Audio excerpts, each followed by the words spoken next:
Olá pessoal, sejam bem-vindos no meu canal para mais um vídeo de relato pessoal. Hoje eu vim aqui trazer para vocês a minha experiência, o que eu acho do seguro público de saúde, ou como funciona o healthcare, né, o sistema de saúde aqui no Canadá. Fica até o final que vocês não vão se arrepender e depois vocês vão pedir graças a Deus que vocês têm o SUS aí no Brasil. Então bora pro vídeo.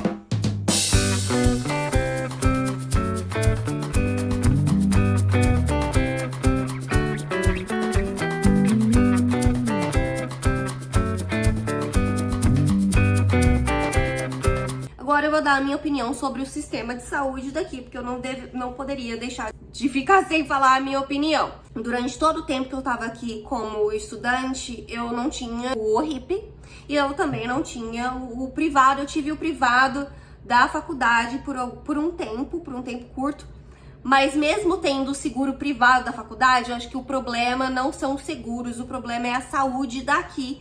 E é uma coisa que acaba caindo também nos profissionais, porque os profissionais, eu posso dizer que eles são ensinados a atender assim. Então, tive experiências horríveis aqui.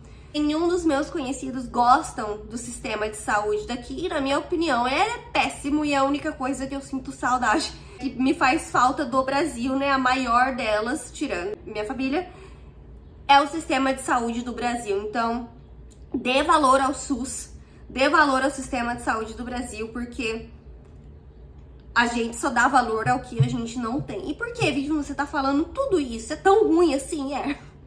Brincadeiras à parte, mas o que acontece é assim, a medicina daqui, o sistema, como funciona a medicina daqui, ela não é um sistema preventivo, como é a medicina do Brasil. Então, por exemplo, você vai ao médico, e aí ele vê que a sua mãe, por exemplo, a sua família tem um histórico de diabetes.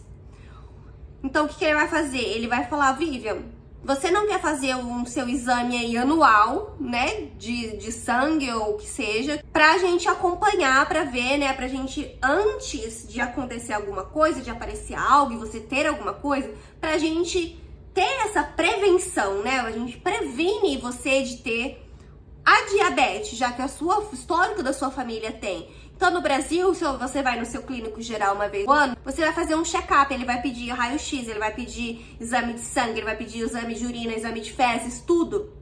Já aqui, não funciona assim. Aqui, o que eu sinto, o que eu senti todas as vezes que eu tive que ir ao médico, é que eles vão fazer de tudo pra não te passar exame nenhum. É muito difícil pra gente, que já vem com uma cultura diferente de um sistema preventivo, entendeu? Em que você vai no médico para você cuidar, para você não ter.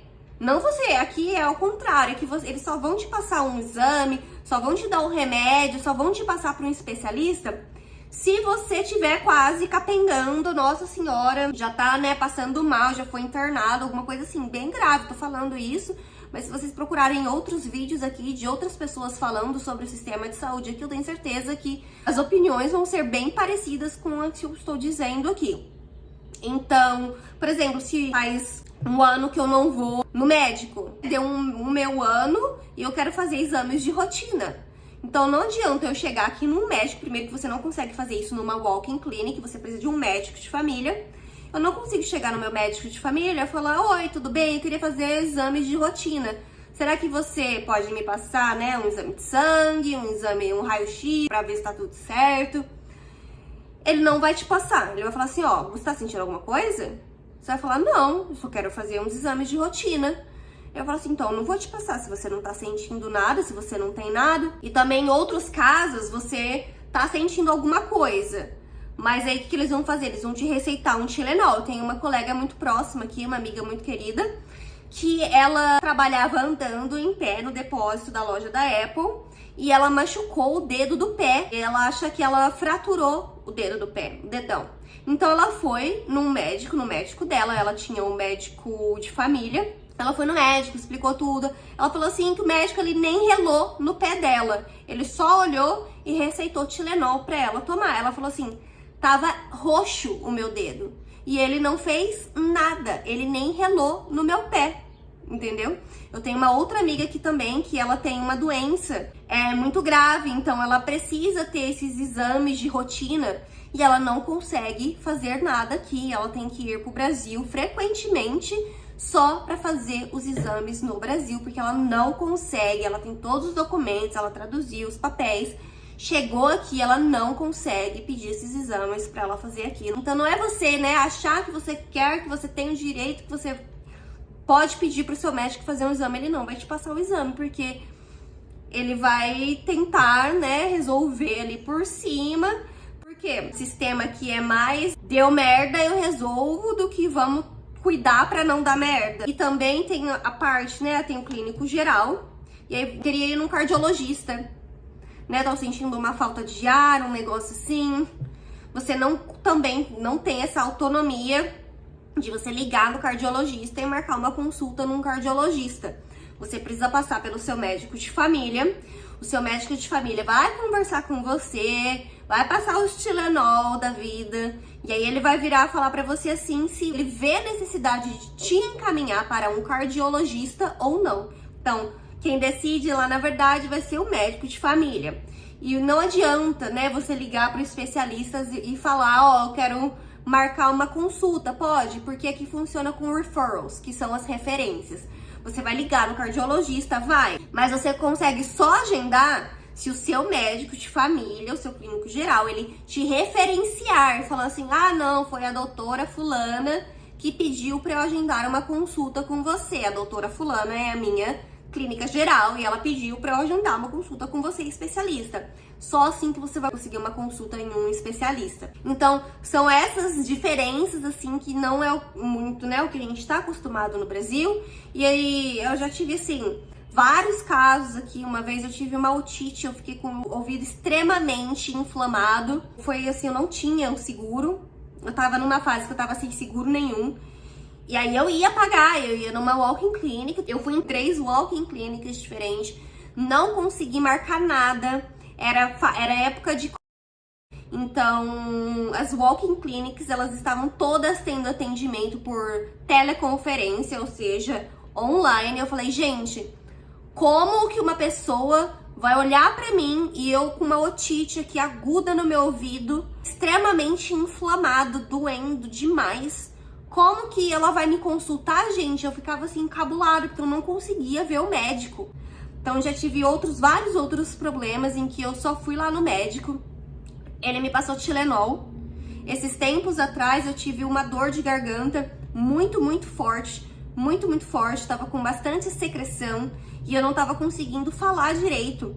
Eu fui na médica, ela olhou a minha garganta e ela falou assim, eu não vou passar remédio nenhum pra você, não. Você só faça gargarejo com água quente e água morna e sal. Aí eu, tá, se eu soubesse que era isso, eu não teria vindo, né? Porque eu posso pesquisar no Google aqui e falar assim, o que eu faço pra curar a dor de garganta? E eu não precisaria ter me locomovido, né, até a farmácia que eu fui, esperado lá meia hora pelo um horário, voltado pra uma coisa que não me resolveu, que eu poderia ter feito em casa, entendeu? Pra que eu fui, então? Então, também o tipo de solução que eles vão te dar aqui vão ser, tipo assim, o mínimo. E eu ouvi dizer, não sei se isso procede, mas uma outra colega minha, ela falou assim que normalmente isso acontece porque as pessoas entram com ação em cima dos médicos. Já aconteceu de médicos prescreverem uma medicação X pra pessoa, e aí essa pessoa toma esse remédio, dá algum efeito colateral, passa mal, então a pessoa entra com uma ação contra o médico. Então dizem, né, que os médicos têm medo de prescreverem remédios. Por isso que eles prescrevem o Tilenol, porque o Tilenol, ele já é um remédio que mínimas pessoas vão ser alérgicas, e se você é alérgica a Tilenol, você já sabe que você é alérgica a Tilenol, porque é a única coisa que eles oferecem é Tilenol. Então são boatos, né, que pra mim também faz sentido. Ou seja, de toda essa história aqui que eu contei pra vocês, tem o sistema público de saúde, tem o sistema privado, cada um tem seus pontos positivos e negativos. Eu fui lá no médico, tava com dor de garganta, fui lá no médico pra lá me passar água com sal, fui à toa, Fui, mas eu não paguei, né? Porque eu tô com o HIP. Então tem os lados positivos e os lados negativos. Pra mim, a minha experiência, os lados negativos e todas as pessoas que estão ao meu redor sempre pesaram muito mais que o lado positivo. Mas vocês precisam saber como é que funciona, quem pode aplicar, quem não pode, onde você vai aplicar, o que tá incluso e o que não tá. É pra quando vocês chegarem, vocês terem uma noção do que fazer. E aí, outra coisa, só pra finalizar esse vídeo, é a questão dos remédios. Então, muita gente me pergunta como que funcionam os remédios aqui. Então, não tem como você vir com uma receita de um remédio do Brasil e querer comprar esse remédio aqui, porque, gente, pensa, é um país diferente, as substâncias são diferentes, as empresas são diferentes. Não adianta você chegar aqui com um remédio e querer que tenha esse remédio aqui, porque não tem. O que você vai ter que fazer? Se você tomar um remédio controlado, você ou traga esse remédio do Brasil, tenta conversar com alguém, ver se alguém consegue mandar esse remédio pra você todo mês. O que tem que fazer é que você não vai mandar um remédio aleatório por correio, né, do Brasil pro Canadá. Tenta, se você puder conversar com seu médico, fala, explica a situação, fala, será que você não tem, que eu fiz isso, será que você não tem como me dar uma receita médica não datada? Ela pode ser uma receita nova, entendeu? Então, meu médico fez isso pra me ajudar no Brasil quando eu precisava trazer anticoncepcionais. E aí, toda vez que eu precisava, eu falava, mãe, será que você não pode me mandar 3 caixinhas de remédio pra mim? Ela pegava as 3 caixinhas, colocava uma cópia, fazia uma cópia dessa receita médica e mandava pra mim e chegava aqui tranquilamente. Ou você vai precisar do OHIP, vai precisar ir no médico de família, vai falar que você no Brasil era diagnosticada com XYZ, tomava remédio controlado. Você pode até trazer, né, uma foto, a caixinha com os ingredientes para ele saber mais ou menos ter alguma coisa parecida aqui. E aí o médico daqui vai te receitar uma receita, de um remédio daqui. Também não adianta, Vivian, eu posso pegar a receita do Brasil e traduzir? Não, porque é aquela mesma coisa que eu falei. Os remédios do Brasil são diferentes do remédio daqui, então as substâncias mudam. Então não vai achar realmente exatamente as mesmas coisas. Na verdade, eu não posso terminar esse vídeo sem falar mais uma coisa que é sobre os anticoncepcionais aqui, já que eu toquei no assunto. Vivi, eu tomo anticoncepcional, o que eu faço? Aqui, anticoncepcional, ele é controlado. Você não consegue simplesmente ir na farmácia e pedir pro farmacêutico um anticoncepcional. Você precisa ir no médico. Aqui, você pode ir a uma walk-in clinic, nesse caso. Em Toronto, talvez tenha em outras cidades também. Existe uma clínica da mulher, que ela é também para pessoas, estudantes internacionais, refugiados. Então, ela é 100% gratuita e qualquer pessoa consegue ter esse atendimento nesse tipo de clínica. E aí você fala, eu conta a sua história, tomava anticoncepcional no Brasil, nananana. E aí ela vai te dar uma receita para 1 mês. Já ouvi casos que dá receita para 3 meses. Mas, ou seja, de tempos em tempos você vai precisar voltar no médico para pegar uma receita nova, para pegar um anticoncepcional novo. Mas é isso, pessoal. Espero que esse vídeo tenha dado uma iluminada na cabeça de vocês, uma situada também para entender um pouco mais como funciona o sistema de saúde aqui e que para você dar um pouquinho mais de reconhecimento ao sistema de saúde no Brasil, porque quem tá aqui realmente sente diferença. Não é só eu, você pode perguntar para outras pessoas que estão aqui também a opinião delas. Isso eu digo falando de Ontário, tá? Novamente, cada lugar, como eu comentei, né, tem o seu sistema de saúde próprio. Mas acredito, sim, que no Canadá, no geral, deve ser mais ou menos parecido. Infelizmente, um país tão grande, né, tão desenvolvido, com outros aspectos que pra mim é essencial, como que o país, né, pretende crescer. O básico do básico ali, ele é ruim. É isso, galera. Eu sei que vocês não estavam esperando ouvir essas verdades doloridas sobre o sistema de saúde aqui. Então, it is what it is, né? Como eu disse. E é isso. Então, me deixa aqui o que vocês acharam da minha experiência, o que vocês estão achando de tudo isso. E não se esqueçam de se inscrever no meu canal se vocês ainda não são inscritos. Isso ajuda muito a minha jornada aqui no Canadá.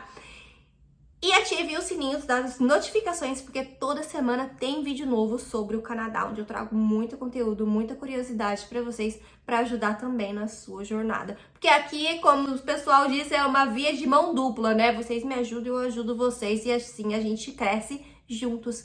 Beijo, até o próximo vídeo.